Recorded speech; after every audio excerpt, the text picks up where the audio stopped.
Je te donne mon avis sur Atalante en moins de 2 minutes. Atalante, c'est le tome 1 d'une duologie qui a été écrite par Cassandre Lambert aux éditions Didier Jeunesse. On va, dès le début, en fait, du roman être plongé, en fait, dans son enfance. Donc, on nous explique, du coup, qu'elle a été bénie des dieux et qu'elle a des dons exceptionnels. Elle est très pugnace, elle est extrêmement douée à la course parce qu'elle a été bénie par Artémis elle-même. Donc, elle court, personne ne peut la rattraper. Elle a vraiment, en fait, des dons spécifiques. Elle a été au départ recueillie par une ours, puis elle va avoir 2 papas qui vont donc s'occuper d'elle jusqu'à sa préadolescence où elle va être prise en charge par un précepteur immense qui est Chiron. Elle va être l'élève de Chiron, mais pas que, parce qu'il y a également Asclépios qui est aussi à ses côtés et qui lui est un guérisseur en devenir. Et tout ce que veut Atalante, c'est vraiment devenir une légende. Elle rêve de liberté, elle veut absolument intégrer le clan des Amazones. Vraiment, elle a qu'une envie, c'est de devenir une légende vivante.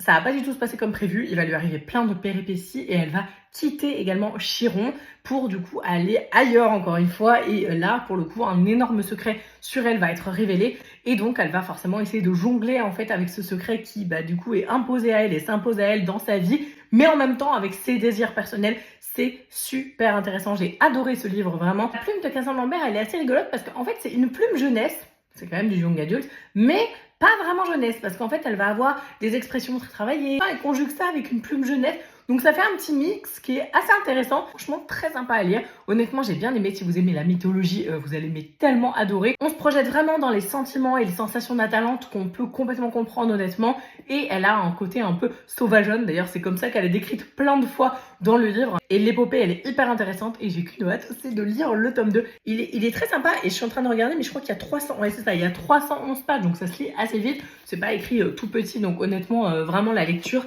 elle est super fluide, très intéressante et t'es vraiment pris et happé dedans assez facilement en tout cas.